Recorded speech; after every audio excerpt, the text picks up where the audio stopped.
Wait, আমার ক্যামেরাতে কি ক্লিয়ার দেখা যাচ্ছে? Now it's perfect. Hello everyone, it's me Isha. আর আজকে আমরা আঁকবো শরৎকালে স্পেশাল কাশফুলের এই পেইন্টিংটি।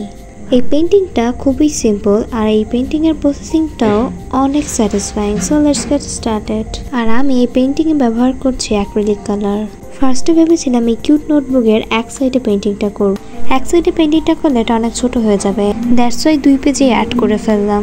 আর আমি এখানে ব্যাকগ্রাউন্ডে অরেঞ্জের সাথে হোয়াইট কালার মিক্স করে অ্যাপ্লাই করেছি।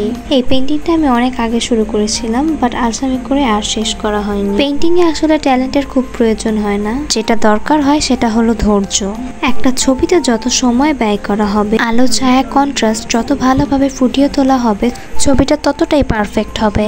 কাশফুল আর্ট করার সময় যত ভালো ডিটেলস অ্যাড করতে পারবে, তোমাদের ছবিটা ঠিক ততটাই পারফেক্ট হবে। আর আর্ট শেষে এই মাস্কিং ট্যাপ খোলার এই পার্টটা প্রতিটা আর্টিস্টের কাছে একটা স্যাটিসফাইং মোমেন্ট। তোমরা অবশ্যই কমেন্ট করে জানিও কোন আর্টটা বেশি সুন্দর হয়েছে। বাই।